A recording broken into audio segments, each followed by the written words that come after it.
Now, children, will do today that is pseudo first order reaction. What I said? Pseudo first order reaction. Continuing with your order of the reaction, pseudo first order reaction.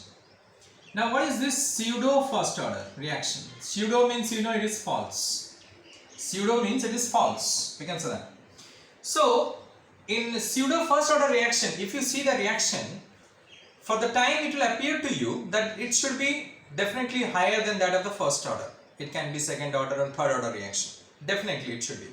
For when you will see the reaction, it will appear to you that it should be higher than that of the first order. But what happens exactly? Now listen.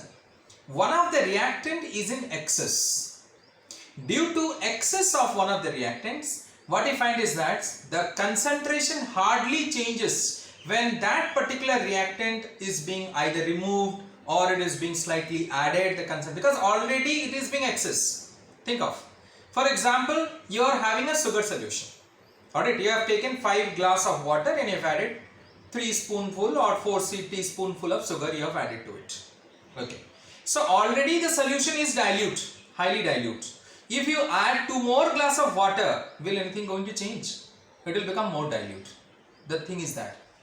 Alright, so hardly the concentration of what you can say the water is going to change there.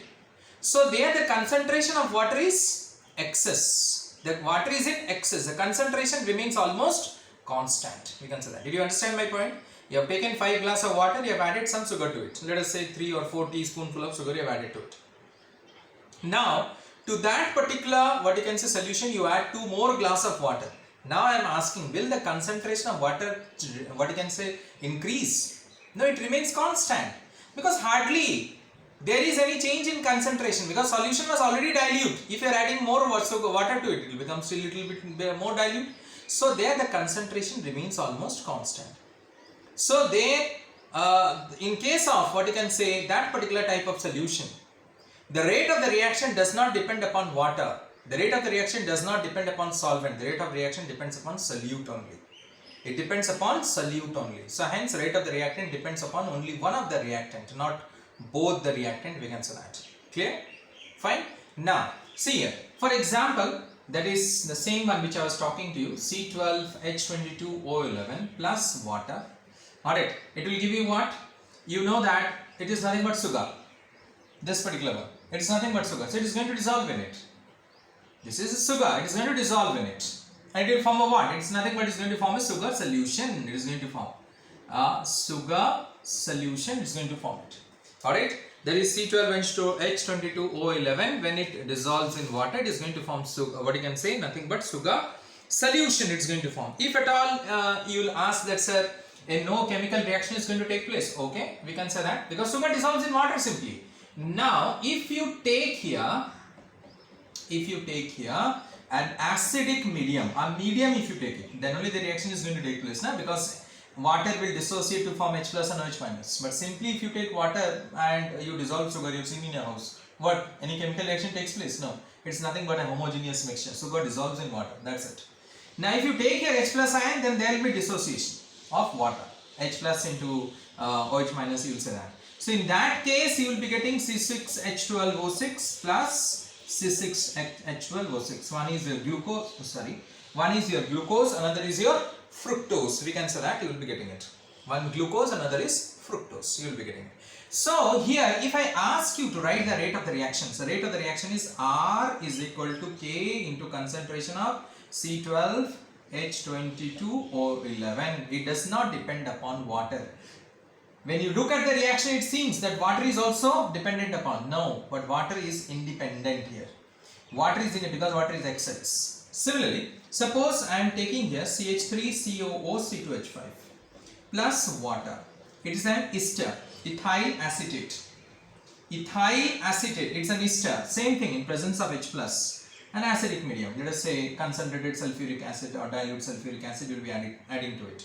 What I am going to get it? I am going to get CH3COOH plus C2H5OH. This is known as hydrolysis of esters. Hydrolysis of esters. So R is equal to K into concentration of CH3COO C2H5. it does not depend upon water because water is a solvent which is always in excess. So what I mean to say is that in case of pseudo first order reaction, it may appear to you that the reaction is of higher order. It may appear to you that the reaction is of higher order, but it is not so. Why? Because one of the reactant is excess. Here water is an excess, due to which its concentration remains constant, and thus the rate of the reaction depends only upon one of the reactant only. Hence it is called as pseudo. First pseudo means false. I hope you understood. Now next is, after that we'll come to integrated rate equation. Means we are going to calculate the rate constant for different order of the reaction, for like zero order, first order and all those things. What I said, integrated rate equation. Integrated, we are going to do integration here. Integrated rate equation, we are going to do integration here and we are going to find it out. The first is your zero order reaction. The first is zero order reaction. The first is. So in case of zero order reaction, how will you do it? Now look at the board. Now let us say A gives product. A reaction is there. A gives product. So what will be the rate equation for this? R is equal to K into concentration of A to the power 0.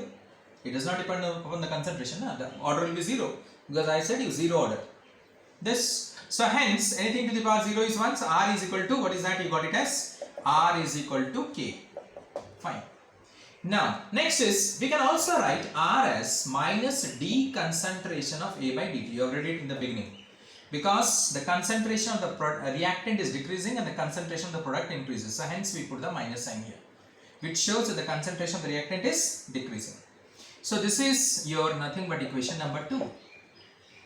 So what I can do is that I can equate this. I can equate 1 and 2. I can equate. So I can write here minus D concentration of A by dt is equal to K. I can write. See, minus D concentration by dt is equal to K because both are R. Both are R. So minus D or dA is equal to minus what you can say, minus D concentration of A by dt is equal to K. We got it. Yeah, isn't it? This particular one is this. So we can write it here, that is nothing but minus K dt. D concentration of A is equal to nothing but minus K dt. We can say that. Fine. Now what will I do? I am going to integrate it both sides. Now D concentration of A is nothing but, you know it, in maths you have studied, it's A, and minus K dt is nothing but minus Kt plus C, where C stands for integration constant, isn't it? dA we got it as A and minus K dt is minus Kt plus C, where C stands for integration constant. Now when you have started the reaction, when you have started the reaction in the beginning, so when you have started the reaction, listen here, A will be is equal to nothing but A naught. A naught is what? The initial concentration, we can say that. A is nothing but is your A naught, the initial concentration. Clear? And at that time T will be 0 because what I said, when you have started the reaction, when T is 0, A will be equal to A naught. Are you following? When T is 0, when you have started the reaction, A will be equal to A naught. Now you put the value here. Let us say this is equation number 3. I will put the value in equation number 3. The value of T and the value of A, I will put it here. So I will get it as what? A naught. And this becomes 0. So A naught is equal to C. Now this is equation 4. I got it. Now I will put the value of 4 in 3. Alright? Listen here.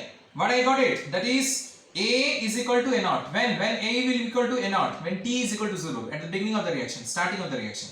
So in place of T you put it 0. In place of A is A naught you put it.